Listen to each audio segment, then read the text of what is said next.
I got rid of my Instagram. It was a drag for me. It was just not good for me. Yeah. Right. So my Instagram is gone. I don't do Facebook. I have one, but I haven't been on there, and I couldn't tell you the last time. But I gotten into I have a TikTok, right? Mm-hmm. Just because when the kids got one, I was wanting to kind of see what was going on or whatever.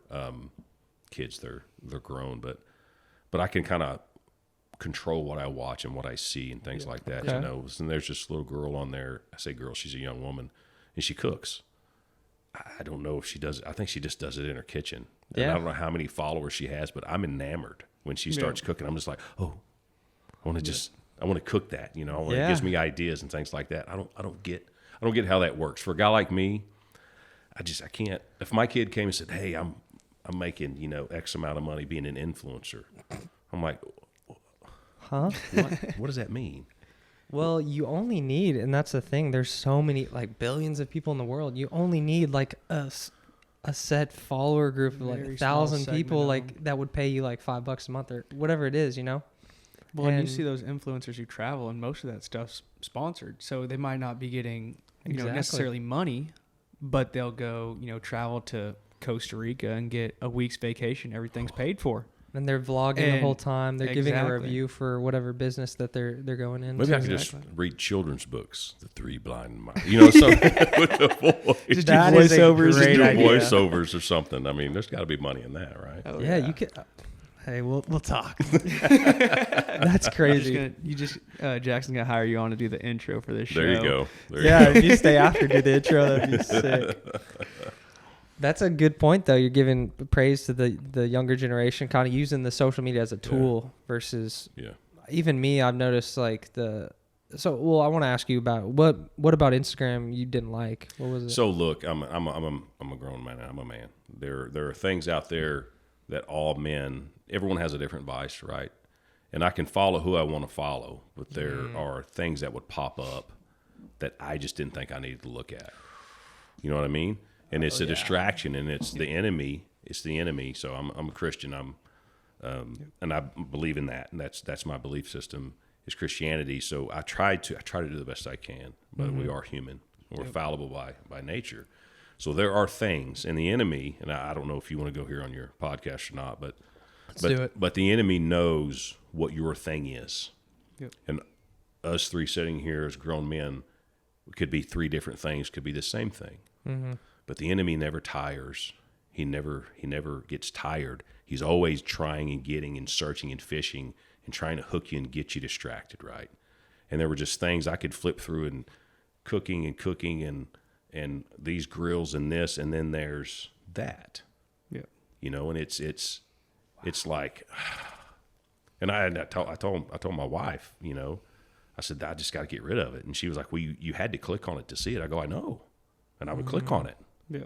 You know, I would. You're human. And I don't get anything out of it, but it's just that distraction. Well, then next thing you know, you've zoomed through 15 videos or pictures or posts or whatever. Yeah. And if you pay attention in a subtle way, it affects your thought process. It affects the way you approach your relationship. It affects the things you expect from your relationship because you've looked at X, Y, or Z, right? Mm-hmm. And it wasn't a chronic problem, but it was easy to go there. Yeah. And then if you sit around and you think, you know, feeling kind of froggy here, want to look around and see what I can find. If you go look at it, it's there. It's there. And for me, it was like, you know, what's that thing that's keeping you from doing some things that God wants you to do, or getting on this path, or going down this way, or pouring into people, or being positive, right? Or how can I, if I have this cluttering my thought process, how can I do these other things? Yeah. You know, and for me, it was a reflection, and it was so ridiculous of how hard it was to delete it, right? So I got a couple of weeks ago, I've only not had a couple of weeks, I've noticed a huge difference already in my time. Okay. So, and you know, most of the time you look at it when you're going to the bathroom, right? But then you find yourself, I didn't do it at work. I don't have time to do it at work. Mm-hmm. But you go to the bathroom at work, right? And then you've been in the bathroom 10 minutes. I mean, I'm a vice president. That's ridiculous. Yeah. I need to be better. That's a big thing I tell everyone at work. Be better. Whatever that means. So anyway, so I go in, we leave church, had a great sermon, Pastor Jeremiah, and we're going home, and I'm thinking, I'm just going to delete this. So I asked Al, I said, hey, how do I do this? And she goes, well, let's Google it. So I Google it. So here's Instagram for you. I don't remember when I got the account. I don't remember my password. To delete it, you have to put your password in. So I can't delete it. Yeah. So there's another option. And when you go delete, it's like, do you really want to delete it? Or do you just want to suspend it for a minute? Yeah. Oh. So it wouldn't let me delete it. So I was like, okay. So now the enemy's really working, right? Because there are 3 passwords it could have been. It wasn't any of the 3. Oh, shit. They changed it, though. So I go into, okay, I'll just suspend it. Hit suspend. Put your password in. I go. And there's no recover password. I forgot my password. They got you. They got you.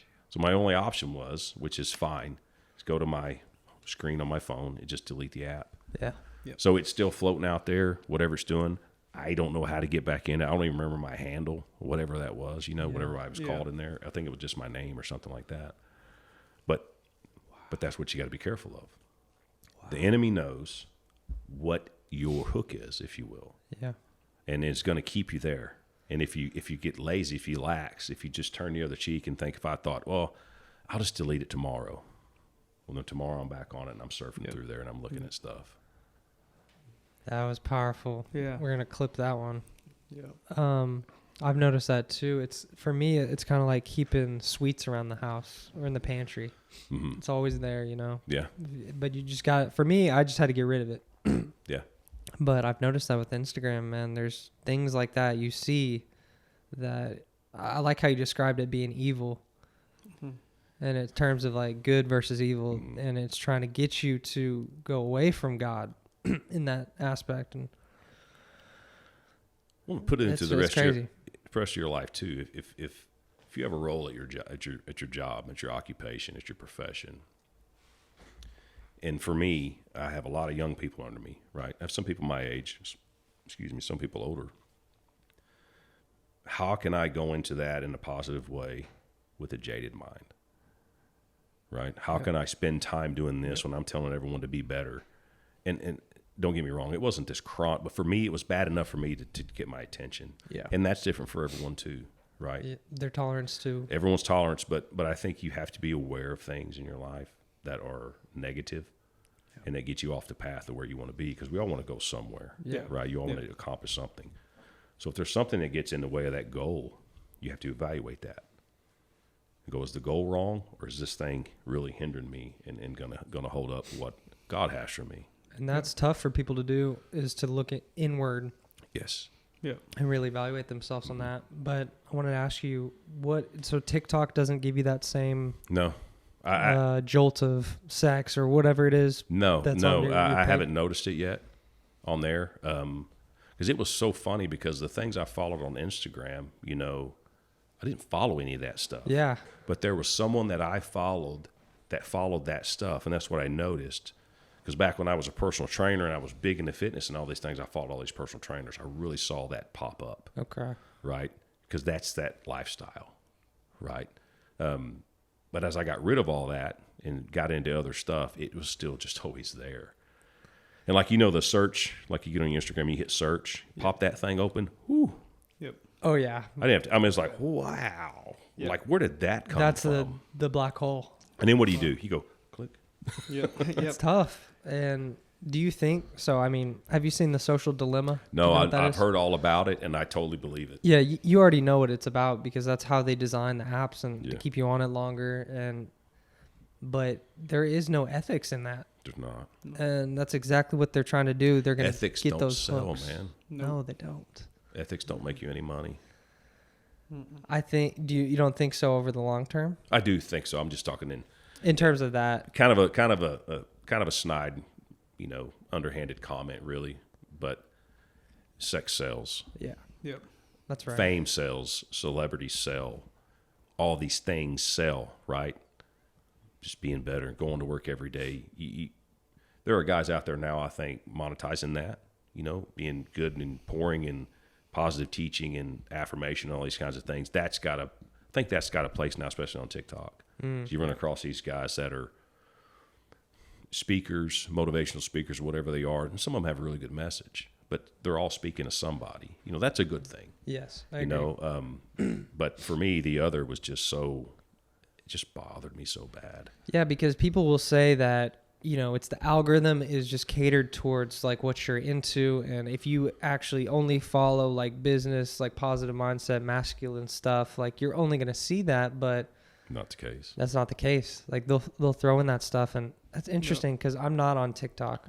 I didn't get it. I know it's a Chinese owned company, but it's weird because the Chinese company's not doing that to you. The algorithm for the US based company is. Mm-hmm. Yeah. It's kind of bizarre. Well, then social media in general, going back to this entitlement of a generation, right? When you have social media, you have instant gratification. I instantly get to look at what I want to look at. I instantly get to listen to what I want to listen to.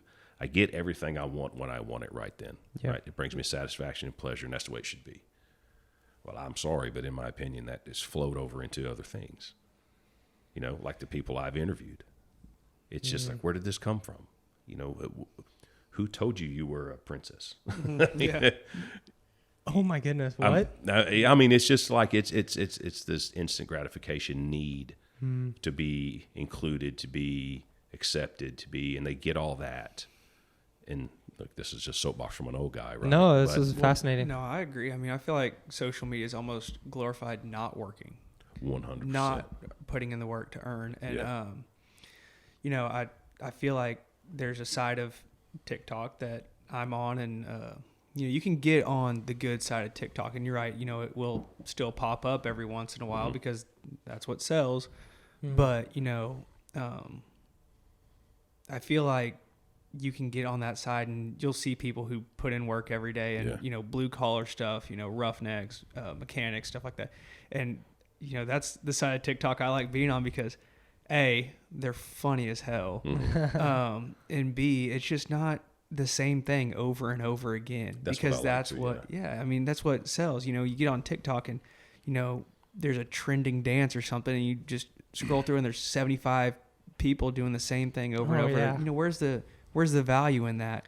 Whereas if you see, someone who's teaching you how to, my wife wants to start a garden. I've had garden TikTok for the past 2 weeks. Okay, well, we'll go from there. And, that's not as prevalent. And you look at the likes on those videos, and it's like 3,000 versus 400,000 on the dancing videos. But still, it's about what you cater it to as well. But I don't know if this is correct. I don't know too much about this, just enough to be dangerous and say something incorrect and ignorant. But if you dwell on, like if you're on TikTok and you dwell on something, like if I open a dance video and I set my phone down and go get a drink or go to the restroom and come back and it's been on for a while, I will see more of that as I scroll through. So it changes to what you look at the most. And I can control that, right? Right. Yeah. Because if I do watch something, I love the outdoors. I love everything outdoors, hunting, fishing, being just outside sunsets. I love all that stuff. And I was watching a video the other day, and it was some people fishing on a boat. They were a charter offshore in Florida, and one of the main people was a part of the charter was a young lady fishing in a bikini. Right? You're watching the fishing, and she's in a bikini. It kind of fits because it's fishing, it's Florida. But I mean, but then next thing you know, you watch the fish because you want to know what she caught. Honestly, what was it? A Dorado? What is she catching? But next thing you know, it's there again. But you can change that. Is what I've found for me. I think, and I may be wrong on this, but whatever I watch the most of shows up. That's a lot of stand up on mine. A lot of stand up comedy. Nice. A lot of cooking. Yeah. Okay. And then people hurting themselves. I don't